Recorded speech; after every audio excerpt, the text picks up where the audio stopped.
Alright, ladies and gentlemen, welcome to the third and final video for Chapter 8, Section 5 in your McGraw-Hill Geometry textbook, covering angles of elevation and depression. This video is aimed at the pre-AP geometry students and will show some more advanced examples of angle of elevation and angle of depression that will require a significant more algebra skill than the ones we covered in regular geometry.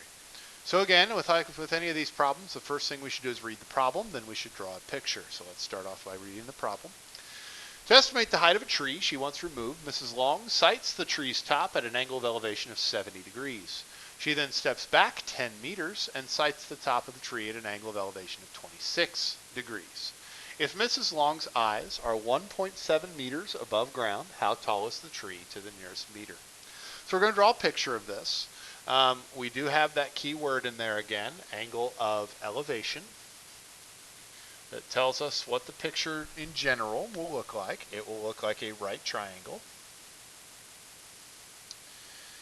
Okay. Now the difference is that she's taken two different measurements here. She took one measurement and then she stepped back further and took a second measurement. So the change is that we have two right triangles stacked on top of each other. The first measurement would be this interior angle here. So her first measurement was an angle of elevation of 70 degrees. Then she steps back 10 meters, so this is 10 meters, and takes a second reading of 26 degrees. Now, we also have the added fun that this is her eye level. So here's Mrs. Long. Okay, and she's standing, and then over here is our tree. Try to get this picture to look as good as we can here. Okay, so we have this tree here that is that tall. Okay. That distance from her eyes to the ground is 1.7 meters, which we will not have to deal with until the very end of the problem. And we are being asked, how tall is the tree to the nearest meter? So we're going to need to find the vertical side of this triangle. Now, unfortunately for us, we cannot find that vertical height of that triangle until we find the horizontal distance from her first reading to the tree, which I'm marking with a Y. We need to find Y before we can find X. Well, that's not technically true. We could find X, but it would really require some high-level algebra, whereas finding Y first makes the problem significantly more manageable for high school students. So, if we look at this picture carefully, what we have are two separate right triangles. We've got this right triangle right here. Okay, that right triangle right there, which I'll draw in blue over here. That right triangle has a 70-degree angle, a height of X, and a base of Y. And we have this right triangle here as well, which I will draw in red over here, that has X for its height, a 26-degree angle, and then this base, we have to think, well, this whole length along here is Y plus 10 degrees. Or, I'm sorry, meters. Okay? Y plus 10 meters. So, in both cases, we have opposite and adjacent. For the angle that we're working with, we have opposite and adjacent are the angles or the sides that we're working with. So in both cases, these are tangent equations. Okay? We're going to set up a tangent equation for each triangle. Okay, again, the way we know it's tangent, SOHCAHTOA, we have opposite and adjacent. That makes this tangent problem. Okay? So we're going to set up two separate tangent equations. For the red triangle, we have the tangent of 26 degrees equals opposite X over adjacent Y plus 10. For the blue triangle, we have the tangent of 70 degrees is equal to opposite X over adjacent Y. So what we have here are two trig equations containing the variables X and Y. So we have a system of two equations and two unknowns. Now, you have a lot of practice with that from your Algebra 1 course, but in your Algebra 1 course, those equations were always linear equations. This is more of an Algebra 2 system in that these two equations are trig equations, they are not linear. But we can still use the substitution method to solve this system of equations to find y and x. The way we're going to do that is, notice that in both triangles we have the same x. So if we solve these equations for x, so that would require us to multiply both sides by y plus 10 in the first equation, which would cancel the y plus 10, and give us x equals y plus 10 times the tangent of 26 degrees. And in the other equation, we would need to multiply both sides by y to get x by itself, which would give us x equals y times the tangent of 70, tangent of 70 degrees. Those are the same x, which means that I can substitute. I can take y tangent 70 and I can plug it in for x in the other equation.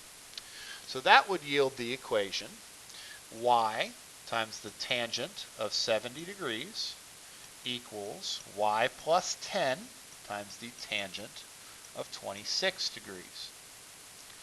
Now I'm down to one equation containing one unknown, which means I'm able to solve for y. I just need to get y completely by itself. So that is going to take several steps to accomplish. The first step that we need to accomplish here is we need to get rid of these parentheses. We need to get rid of these parentheses by distributing tangent 26 backwards through that set of parentheses. So my equation would become y times the tangent of 70 degrees, the left side is unchanged, equals y times the tangent of 26 degrees plus 10 times the tangent of 26 degrees. Now once I've gotten rid of the parentheses, I'm down to one term on the left and two terms on the right. Two of those terms, one on each side, contain y. I don't want the y's to be on different sides. If I'm going to get y by itself, y has to be alone on one side. So the first thing I need to do in order to separate y from these tangents is I need to subtract y tangent 26 degrees from each side. Now notice that I'm not writing that underneath y tangent 70 because those are not like terms. The end result is I will end up with the equation y tangent 70 degrees minus y tangent 26 degrees equals 10 tangent 26 degrees. So now that the two terms that contain a y are on the same side, I have to apply another algebra skill to separate y from those two terms. Those two terms, y tangent 70 and y tangent 26, have a common factor of y, which allows me to factor the greatest common factor out of those parentheses. So I'm going to take this y and I'm going to pull it out in front of a set of parentheses. And inside the parentheses would be everything else because the y has been separated from those two expressions. So that would give me y times the quantity tangent 70 minus tangent 26 equals, and the other side remains unchanged, 10 tangent 26 degrees. Now, I'm down to the final step other than calculator work, because right now what I've got there is y times something equals something. If I want y by itself, I need to undo that multiplication, which is done with division. So I will divide both sides of that equation by what's in the parentheses, the tangent of 70 degrees minus the tangent of 26 degrees. So I'm dividing by that on both sides. Divided by the tangent of 70 degrees minus the tangent of 26 degrees. On the left side, that will cancel. And what that gives me, I'm going to write it up here, okay, I'll move it over here, is that y equals 10 times the tangent of 26 degrees divided by the quantity tangent 70 degrees minus the tangent of 26 degrees. With some careful calculator work, I can type that into my calculator. So on top of my fraction, I have 10 tangent 26. If your calculator has a fraction button, I highly suggest that you use it. If not, you need to put the numerator in parentheses. And then the denominator, tangent 70 minus tangent 26. Now I need to be really careful to close any parentheses that your calculator opens automatically. And if your calculator does not have a fraction button, you will need to put the parentheses around the denominator just like I did in my writing. So what I get out of that is that y is approximately, and I'm going to keep a couple of digits here, 1, 5, 8, we'll leave it right there, 2.158 meters. Okay? All right, so now what we've got is a y value. And the advantage of that is that we have an equation right up here, right here, that says that x is y times the tangent of 70 degrees. So we can substitute that value, we can substitute 2.158 in for y, which gives us 2.158 times the tangent of 70 degrees. We're going to feed that to our calculator and round it. Now we don't want to round to the same number of digits as our final answer, but we don't need to keep all the digits from the calculator. Looks to me like a good place to round that off would be 5.93 meters, because it's 5.9290, so it's almost 5.93 meters, which is a good number. Okay. Now the last thing to remember is that that is not the height of the tree. That is the distance from her eyeballs to the top of the tree. So that's where the 1.7 meters comes in. We need to take that 5.93 meters and add 1.7 meters. So 5.93 is x. We're going to add that additional 1.7. So we have approximately, should have used an approximately symbol, 7.63. But we're supposed to round it to the nearest meter according to the problem. So our answer would be the tree is about 8 meters tall. Folks, that is as hard as these problems will ever get. Okay, they will never be harder than this example. So we are going to do one more in this video, and the next example is an easier version of the same style of problem, where we have two different measurements being taken. Okay, so this next example I would call a medium level difficulty problem. Once again, whenever we do one of these problems, the first thing we should do is read the problem. The second thing we should do is draw a picture. So, two buildings are sited from the top of a 200-meter tall skyscraper. Building A is sited at an angle of depression of 35 degrees, and Building B is sited at an angle of depression of 36 degrees. How far apart are buildings A and B? Round your answer to the nearest hundredth of a meter. So, again, we look for the key phrase in there, which is angle of depression, which tells us how to start drawing our picture. Okay, we should start with an angle of depression picture. So that is a right triangle with a horizontal line from the top corner. Because again, our point of view is going to be up here. This is the skyscraper. Okay? This is our skyscraper.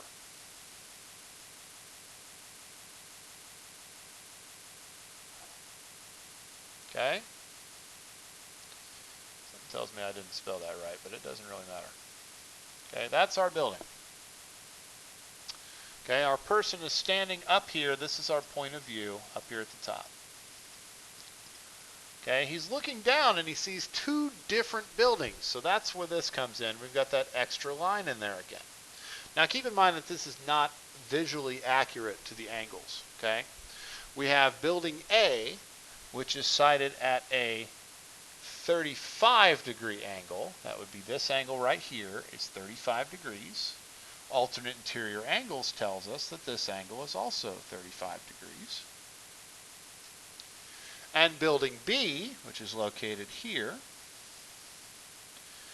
is seen at a 36-degree angle, which means alternate interior angles. This is a 36-degree angle.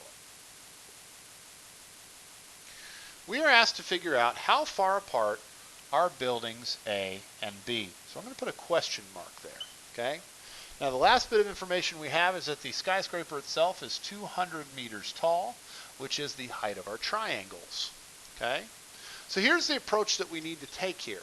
This is much easier than the last example, because what we need to figure out is the distance from the skyscraper to building B, let's call that X, and the distance from the skyscraper to building A, we'll call that Y.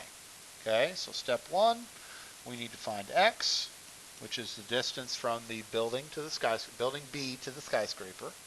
Step two, we need to find Y, which is the distance from building A to the skyscraper. And if you look carefully at that, if we want to know the distance between these two buildings, we are then going to subtract Y minus X to get our question mark. Okay, to get our answer. So once again, we've got two buildings here, or two triangles here. We've got a right triangle that I'm just highlighting in blue, that I'll draw in blue. It has a height of 200 meters. We have a horizontal variable there of X, and we've got an angle of 36 degrees. And we have a second triangle, a second right triangle, going to building A. Okay, so we'll draw that in red here. And again, these are not to scale. It also has a height of 200 meters. We're looking for the distance of building A from the skyscraper, which I have marked Y in my work. And this angle down here is 35 degrees. And again, this is much easier because we don't have to do substitution method. We just have to solve both triangles to know what X is, to know what Y is. So for X, that's opposite and adjacent. Okay, 200 is your opposite, X is your adjacent. So once again, based on SOHCAHTOA, this is a tangent problem. And we say that the tangent of 36 degrees is equal to opposite over adjacent. So we're completing step one in this process by finding X. To find X, we need to free X from the fraction, so we multiply both sides by X. We've done this a bunch of times. That gives us X times the tangent of 36 degrees equals 200 meters, or 200. And then we divide by the tangent of 36 degrees.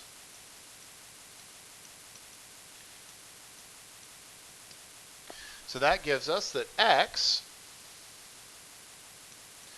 is 200 divided by the tangent of 36 degrees, and we're going to feed that to our calculator. Now notice that our final answer needs to be rounded to the nearest hundredth of a meter. So this answer, we need to keep more digits than that. So we're going to keep 4 decimal places just to make sure we get a good, accurate number. 275.276, and then we have a 3 that gets rounded up to a 4. Okay? So we're going to keep that many digits. We're going to do the same thing for Y. Once again, we need to identify which trig function we're working with. So for this angle, just like we did over here, 200 is the opposite, Y is the adjacent. So once again, based on SOHCAHTOA, to figure out which trig function to use, we need the trig function that relates opposite to adjacent, which once again is tangent. we write a tangent equation. The tangent of 35 degrees equals opposite, 200, over adjacent, y. Then we solve for y. These will be the exact same steps we did for x. We multiply both sides by y to get it out of the denominator, which gives us y times the tangent of 35 degrees equals 200. And then we divide by the tangent of 35.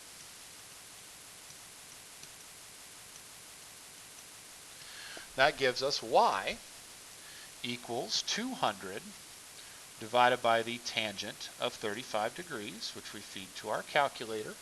And again, we need to make sure that we are keeping more digits than we need. So we'll keep 4 digits, 285.6296.